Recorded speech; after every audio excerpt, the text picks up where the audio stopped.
My name is Aiko Kawabe. I'm 69, and I have Parkinson's disease. My name is Nancy Jordan, and I live in Flagstaff, Arizona. I'm Joe Jordan, husband of Nancy.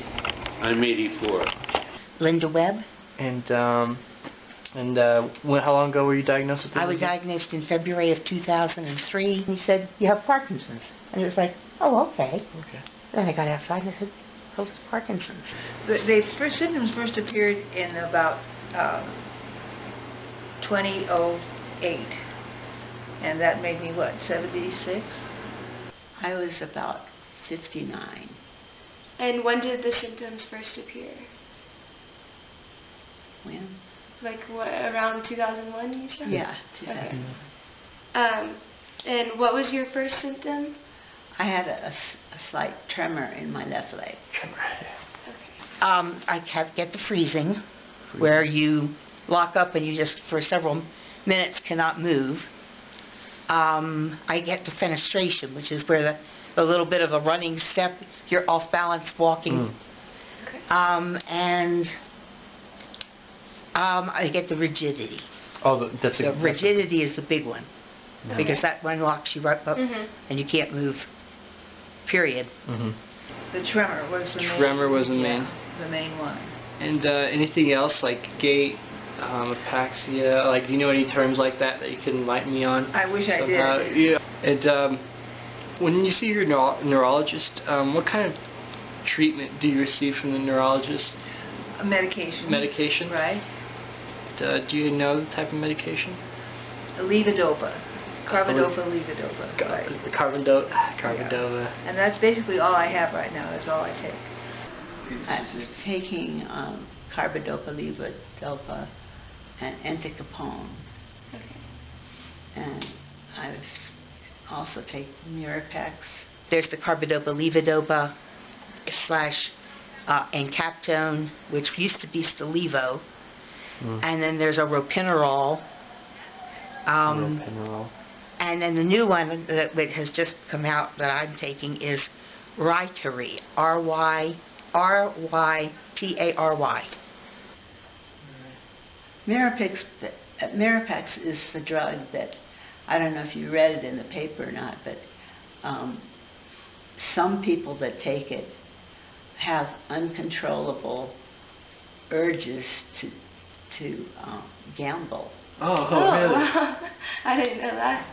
And it's a real problem for some people. Yeah. Yeah. Oh, boy.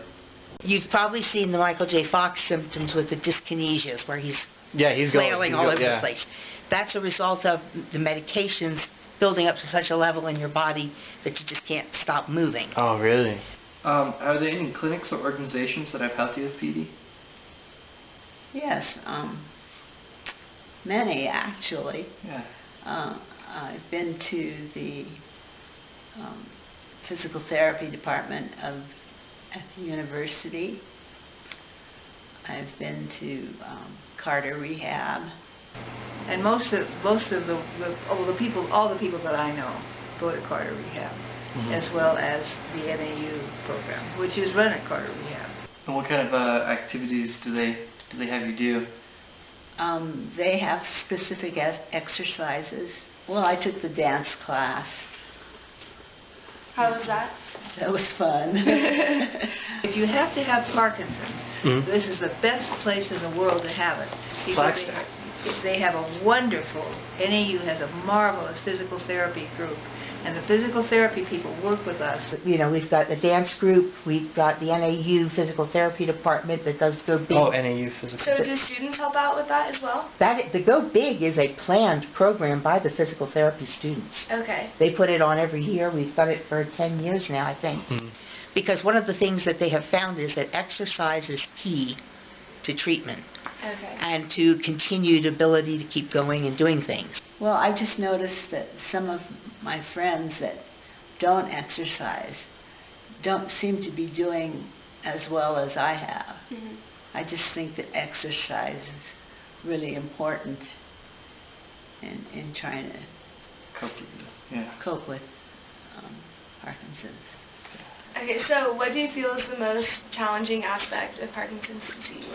I think it's dealing with accepting what you can't do, Mm-hmm. because you could injure yourself. Yeah. And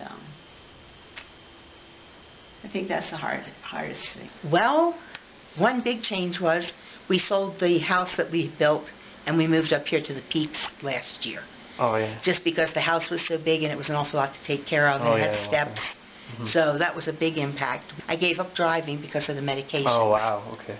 Because That's very important. I was very concerned that a lot of them cause drowsiness and sleepiness, and then you get off times when you can't connect things. Yeah. And I thought, one thing if you have an accident, but if you run into somebody else's car and injure somebody else, I didn't want to worry about that. So I gave up driving. My husband chauffeurs me everywhere.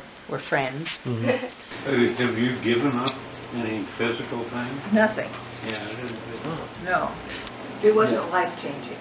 It was not life-changing. It was Yeah, not, It was okay. not life-changing. That's not to say it won't be at some time, but it certainly Yeah, wasn't then. And it wasn't isn't now. then, and That's it great, isn't. though. It isn't now. No. 7 years later, it's still not life-changing. If Nancy exercises more than she did, but she was already exercising a lot. If someone else that you knew, a loved one, caught this disease, how would you advise them to handle it or to cope with it? I would tell them to, first of all, get a good doctor. Mm-hmm. Okay. Follow the exercise that they have outlined for, Yeah. specifically for Parkinson's. Don't shut yourself up. Get involved, stay active as you can. It's not a death sentence. Yeah. No, no. Yet I think, from my standpoint, I think the best thing is to lead as normal life as possible. Don't give up anything that you don't have to. Try to remain strong. I used to just ignore the whole thing, but of course you can't. Well, that was just all the questions, and you guys pretty much answered them all. And it was, thank you so much for your time. You're I really welcome. appreciate it. All right, that's great. Thank you so much. Thank you so much. You're quite welcome. Let's see.